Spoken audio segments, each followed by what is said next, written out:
hop on here really quick. It's Friday and I want to start something new. It's called Financial Tips Friday. Yes. So for those of you who don't know, I am a licensed mortgage loan originator. I've been in the business for 20 plus years on and off, collectively. And I just wanted to share some of my financial tips with you guys. As of recently, if you don't know, I was with Freedom Mortgage as a mortgage professional. In April, my assignment ended there. They decided to get rid of my whole department. So I am currently in the field looking for a place to hang my hat as a mortgage loan originator. And I think I found that place, and I'll give you guys details on that in another video. But first, like I said, it's Friday. We're starting something new, Financial Tips Friday. And why not start it off with a good glass of wine? So one of my favorites is Stella Rose. I feel like you cannot go wrong with Stella Rose. So this one is called Stella Pink. So we're gonna open it up together and try it. So grab you a glass of wine. This is gonna be not gonna be too long of a video, but just wanna go over some financial tips that I've learned while being in the industry. So grab you a glass of wine, pour one with me, and let's drink while we go over this. So if I can get this open. Okay. And the thing I like about Stella Rose is that it's sweet and it also gives you a bubbly like a champagne. Now I really don't care for champagnes, but I do love my sweet bubbly wines. And that's one thing I do like about Stella Rose. So I'm gonna go ahead and pour me a glass. Loving the sound of that. Yes, on a Friday night. Okay, so I'm gonna sit that to the side. And I'm gonna take a sip.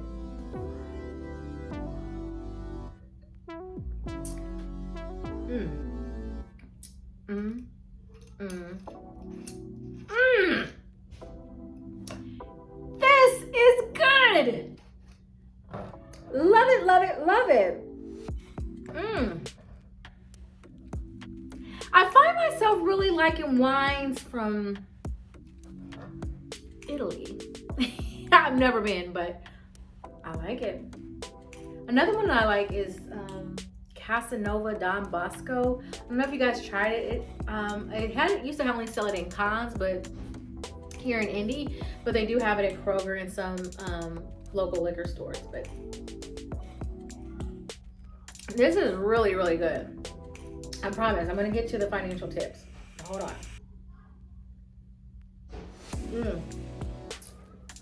Y'all, this glass right here, this is good. Okay, so financial tips. Let's get into it. And excuse my hair. Like I said, you guys know, those of you who don't know, I had gastric sleeve in July 19th of 2021, and my hair fell out in the front. So it is growing back, so I do have some wispies and whatnot. But anyway, financial tips. That's what we're here for. Financial Tip Friday. All right. So I used to do credit repair a few years back as well.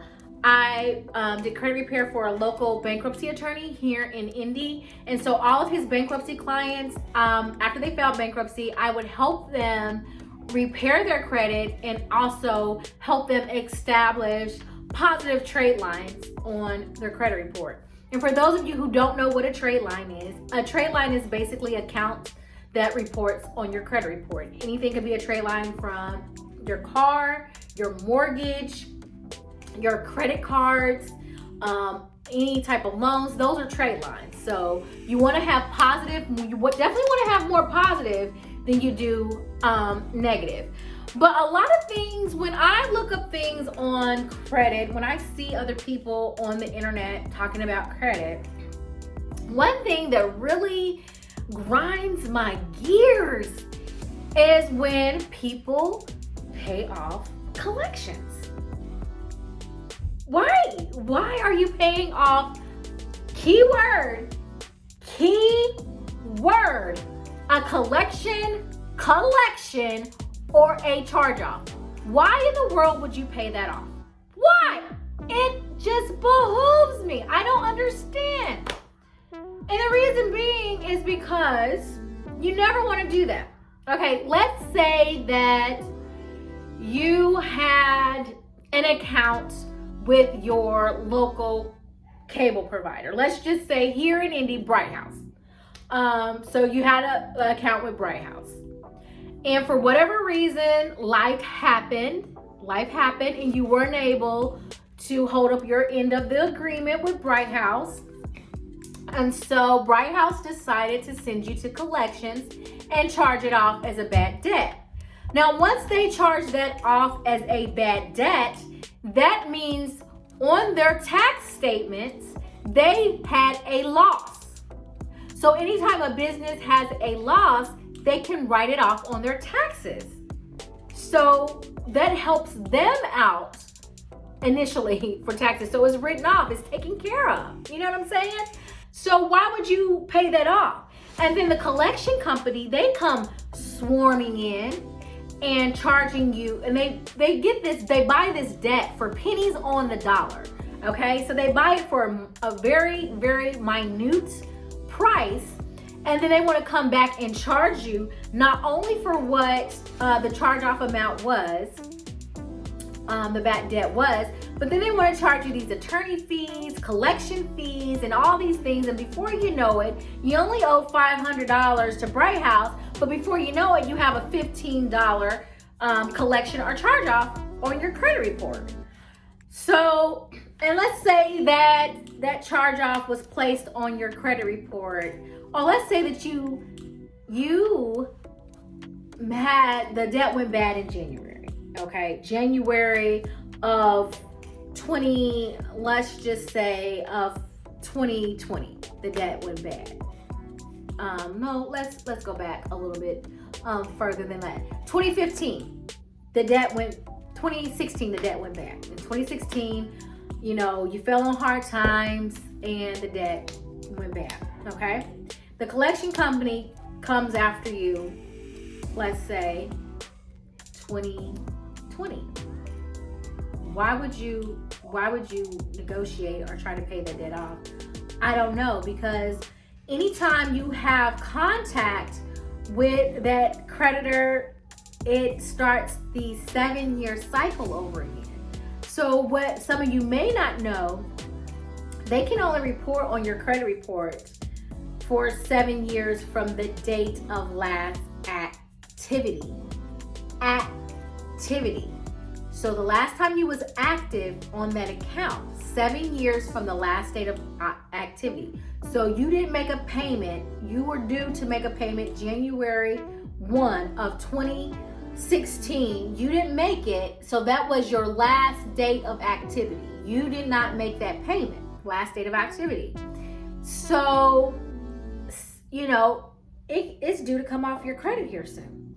Off your credit report, to fall off your credit report because you didn't make a payment. But let's just say they contact you in 2020, the collection agency is like, hey, we're gonna send you, we're gonna sue you, we're gonna do this, you have 30 days to respond.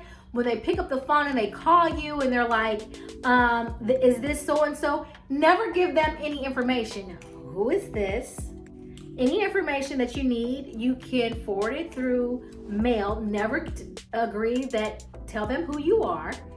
None of that, because they can verify you. They verify you through your name, your social security number, any last known address, and employment. So if they can't verify those things, just like send it to my last known address that you have.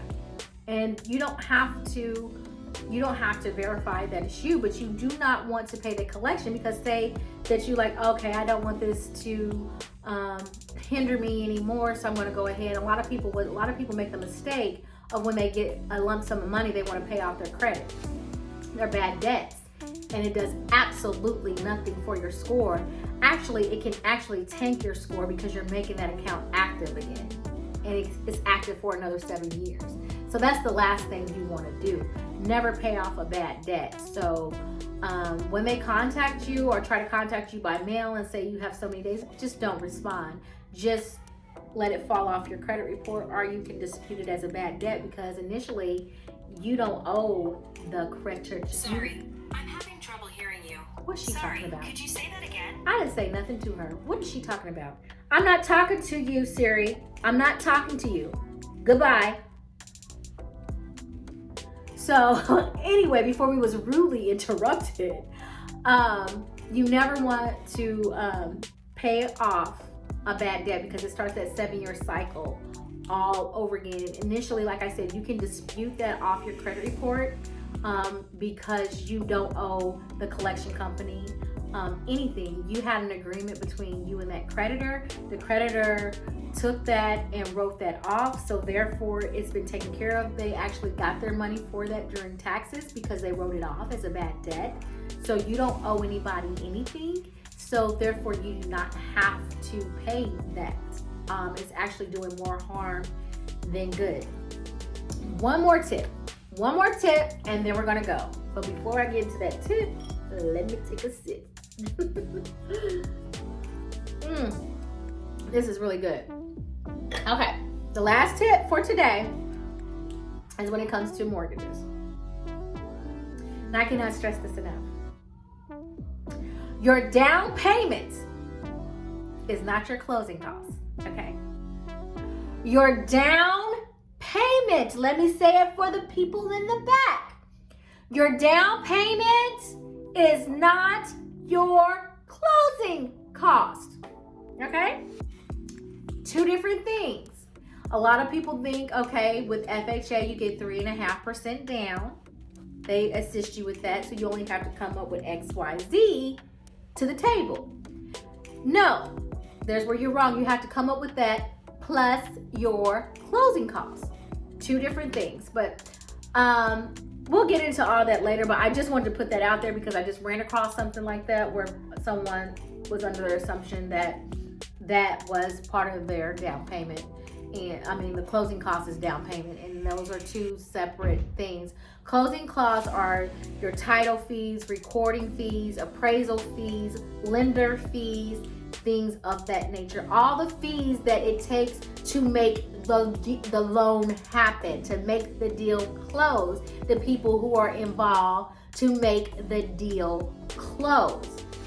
So your down payment is for the actual structure of the house. The closing cost has to do with everybody involved to make it happen. So those are two separate things. So don't go into it thinking that 3.5% of it is taken care of and I don't have to come up with anything else outside of that. Yes, you do. But I just want to come on to here and hopefully let me know if you guys like these financial tip Fridays. So I can do this every Friday, come up with some financial tips for you guys. Maybe it can be helpful. Or you can share this video with someone who is possibly in the process of buying a home, someone who may be refinancing a home, or you know, someone who is looking to pay off some bad debt, wanting to get their credit repaired. I no longer do credit repair, but it's free information. Anybody can do it. And I'll link some information down below because I am a licensed loan mortgage officer in 18 states. I'll list down my states. I'll put that in a link down below. Well, not a link. I'll list all the states that I am licensed in. And if you're in the market to buy a home and you need someone to help you with the financing, I'll be more than happy to help. It's my passion, helping people getting into one of the biggest investments that they'll make into, in their life, which is a home, or needing to use the equity in their home to take care of or finance one of their dreams. I'm all here for it. Okay, sorry guys, my phone just cut off. But anyway, don't forget to hit that like button, share, subscribe, and comment, because when you comment, it really helps the algorithm of this channel so we can get out there to more people. But yeah, let me know if you like this video. I can come up with more content to give you guys on a financial tip Fridays. Until then, drink up, enjoy your evening, and I'll talk to you guys later. Bye.